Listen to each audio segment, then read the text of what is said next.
மதிக்கவே மாட்டேங்கிறாங்க. ஒரு லேடி இன்ஜினியராக வந்திருக்குல்ல, அங்கே ஏற்கனவே ஒரு பையன் டிப்ளமோ படிச்சுட்டு அங்கே இருக்கான். என்ன காரணம்னா அவங்கெல்லாம் ஒரு கூட்டு, ஆல்ரெடி ஒரு கூட்டுன்னா பல கையில் கூட்டவங்க. அந்த ஒரு சின்ன கமிஷன்ல விஷயம்லாம் கூட்டு போல இருக்கு. இப்போ புதுசா வந்தா நம்மளை இயங்க விட மாட்டாங்கல்ல.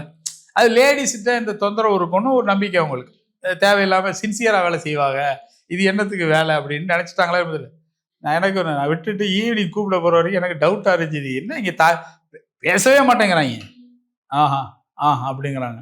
உடல் மொழியெல்லாம் இது தேவையே இல்லை, விட்டுட்டு வரல. அங்கே போய் ஏதாவது டிராயிங் சைடு ஏதாவது இந்த இது படிச்சுட்டு இப்போ கோர்ஸ் படிச்சுட்டு ஜாயின் பண்ணிக்கலாம் அப்படி இல்லை இருக்கேன்னா. ஒரு அடுத்த நாள் கூப்பிட்டு வந்தேன். அப்புறம் 2 நாள் போச்சு. ஒரு 2 நாள் கழிச்சு போய் நான் கூப்பிட போனா கத்திக்கிட்டு இருக்காப்புல. அவங்க சாரி மேடம் சொல்லிக்கிறேன், இவங்க கத்திக்கிட்டு இருக்காப்புல. கதை அவ்வளோ மாறிடுச்சு.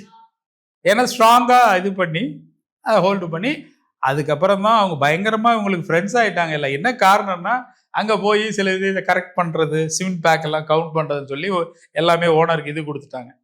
அப்புறம் இவங்க நல்ல ஆளாக இருக்காங்க, ஒர்க் பண்ணுறாங்கன்னே அவங்க செட் ஆகி வந்துட்டாங்க, வேறு வழி இல்லை. அந்த ஒரு இது நான் பார்க்கும்போது ஒரு சின்ன கன்ஸ்ட்ரக்ஷன் கம்பெனி, அதோட இடத்துல ஒரு ஓனரு, அங்கே வேலை செய்கிற அந்த அபி என்ஜினியர் ஆகுனா கொஞ்சம் டக்குன்னு வாழ்க்கையில் முன்னேற்றம் வந்துடும் இல்லையா. அதனால சும்மா ஒரு graduate is all in all அந்த ஆஃபீஸில்.